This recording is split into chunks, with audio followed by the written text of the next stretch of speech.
नमस्कार, आप देख रहे हैं न्यूज पीआर। रिया सिन्हा आपके साथ है। आज 15 सितंबर है और इस वीडियो में हम चर्चा करेंगे देश दुनिया से प्रकाशित होने वाली समाचार पत्रों का, वैसी खबरों का जिनका सीधा संबंध आपसे और हमसे है। तमाम संस्करणों से हमने खबरें उठाई है। सबसे पहली खबर हमने जनसत्ता के राष्ट्रीय संस्करण से उठाया है। इसमें लिखा है कि क्वाड शिखर सम्मेलन 24 को तिलमिलाए चीन ने कहा, काम नहीं आएगी गुटबाजी।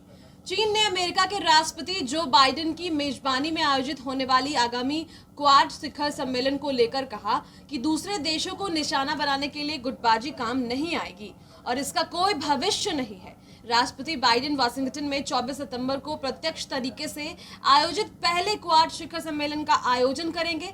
इसमें भारत के प्रधानमंत्री नरेंद्र मोदी, ऑस्ट्रेलिया के प्रधानमंत्री स्कॉट मॉरिसन, जापान के निवर्तमान प्रधानमंत्री योशिहिदा सुगा हिस्सा लेंगे। क्वाड के आगामी शिखर सम्मेलन को लेकर पूछे जाने पर चीनी विदेश मंत्रालय के प्रवक्ता झाओ लीजियान ने संवाददाता सम्मेलन में कहा कि देशों के बीच सहयोग के जरिए तीसरे पक्ष को निशाना नहीं बनाना चाहिए।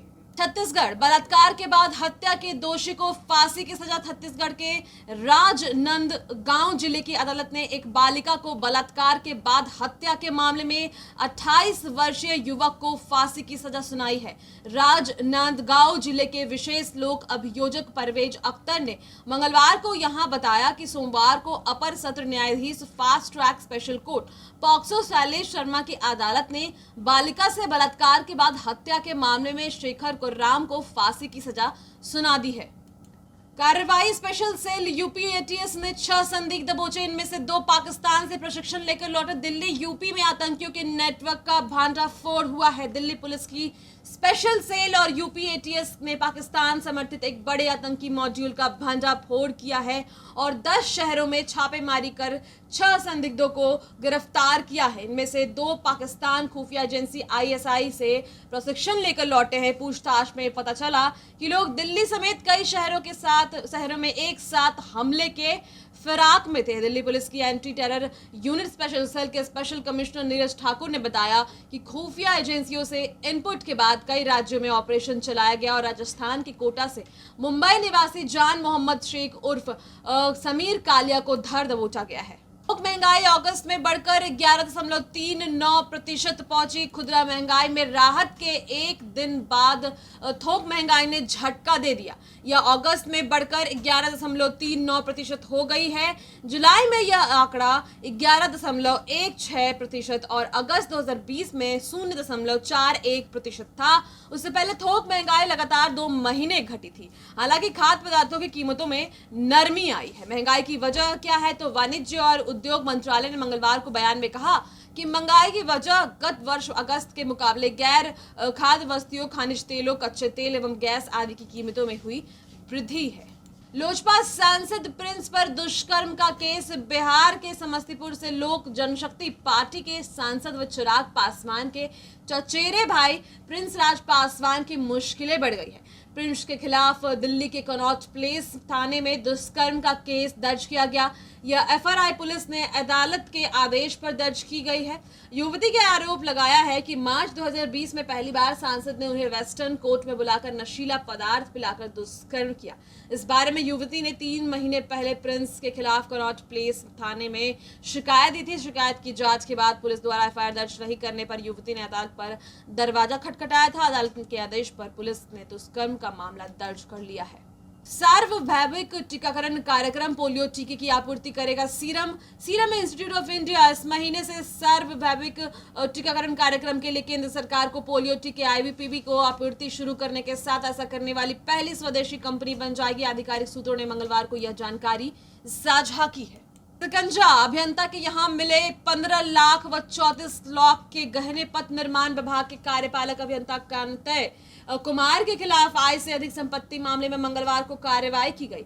गोसाई टोला स्थित फ्लैट की तलाशी में 15.50 लाख रुपए नगद के अलावा भारी मात्रा में सोने चांदी के जेवरात मिले हैं। पत्नी के नाम पर 4 अचल संपत्तियां भी है जिसकी कीमत करोड़ों में है। विभिन्न बैंकों में 8 खाते और 2 लॉकर भी मिले हैं। निगरानी अन्वेषण ब्यूरो के मुताबिक पथ निर्माण विभाग के पटना स्थित गुलजारबाग अंचल में तैनात कार्यपालक अभियंता कौंतई कुमार पर आय से अधिक संपत्ति का मामला दर्ज कर लिया गया है।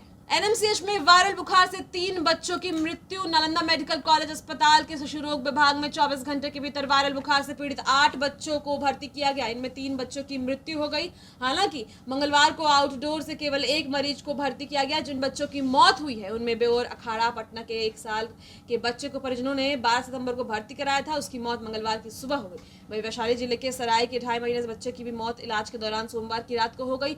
उसे 13 सितंबर को भर्ती कराया गया था। वही 13 सितंबर की रात में ही खगड़िया के 3 माह के बच्चे की मौत हो गई।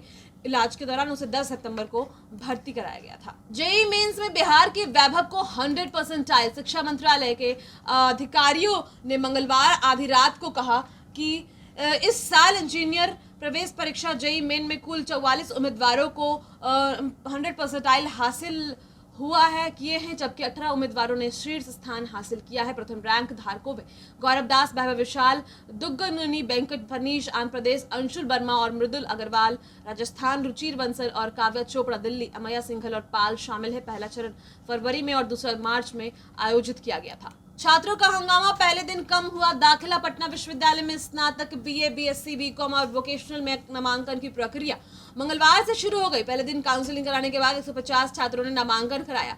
सबसे ज्यादा मगध महिला कॉलेज में, बीएन कॉलेज में 53 छात्रों ने नामांकन कराया। वहीं साइंस कॉलेज में 20 व पटना कॉलेज में 23 छात्रों ने दाखिला लिया। पहले ही दिन नामांकन की गति धीमी होने से अंदाजा लगाया जा रहा है कि 4 दिनों में काउंसलिंग की प्रक्रिया पूरी नहीं हो पाएगी। पहले दिन छात्र संगठनों ने कई सेंटर पर हंगामा कर काउंसलिंग में बाधा डाली। पीयू ने किसी भी कॉलेज में नामांकन कराने के लिए छात्र किसी भी कॉलेज में जाकर काउंसलिंग करा सकते हैं। पटना विश्वविद्यालय की ओर से 4 काउंसलिंग सेंटर बनाए गए हैं। पटना साइंस कॉलेज, मगध महिला, पटना कॉलेज और बीएन कॉलेज। विश्वविद्यालय प्रशासन के मुताबिक कोई जरूरी नहीं है कि छात्र जिस कॉलेज में नामांकन लेना चाहते हैं वही काउंसलिंग कराए। सफाई कर्मी हड़ताल खत्म करे। हाईकोर्ट ने निर्देश दिया है कि राज्य सरकार में सफाई कर्मियों की 12 सूत्री मांगों पर विचार कर 31 अक्टूबर तक जवाब मांगा जाएगा। पटना हाईकोर्ट ने राज्य के नगर निकायों में सफाई मजदूरों को हड़ताल समाप्त करने को कहा है। साथ ही राज्य सरकार को आदेश दिया है कि कर्मियों की मांगों पर सहानुभूति पूर्वक विचार करे। कोर्ट ने 8 सप्ताह के भीतर इस पर जवाब मांगा है। साथ ही कहा है कि हड़ताल के दौरान 200 कर्मियों पर दिए गए कार्रवाई के आदेश को नगर निकाय वापस ले ले। अगर सुनवाई 31 अक्टूबर को होगी। मुख्य न्यायाधीश न्यायमूर्ति संजय करोल और न्यायमूर्ति एस कुमार की खंडपीठ ने मामले पर सुनवाई की है। सड़कें तो बन गई पर नहीं बने पुल पुलिया। सड़कें तो बन गई, पुल पुलिया के अभाव में उसका सही उपयोग नहीं हो पा रहा है। प्रधानमंत्री ग्राम सड़क योजना के तहत ऐसी 1000 किलोमीटर सड़कों का निर्माण हो चुका है। अब इन सड़कों में पुल पुलिया बनाने का काम शुरू हुआ है और आने वाले महीनों में पुल बनाने का काम पूरा होगा, तभी लोग इन सड़कों से सुचारू रूप से आवागमन कर सकेंगे। और प्रधानमंत्री ग्राम सड़क योजना के तहत बनी सड़कें डीपीआर में बढ़ती गई है कोताही। तीसरे चरण की अधिसूचना आज, नामांकन कल से। बिहार में पंचायत चुनाव के तीसरे चरण के चुनाव को लेकर जिलों में गुरुवार को अधिसूचना जारी हो गई है। तीसरे चरण में 35 जिलों के 50 प्रखंडों में 6 पदों के लिए चुनाव होगा। इस चरण के लिए नामांकन की प्रक्रिया 16 सितंबर से शुरू होगी। 22 सितंबर तक नामांकन पत्र दाखिल किए जाएंगे। 25 सितंबर को नामांकन पत्रों की समीक्षा होगी।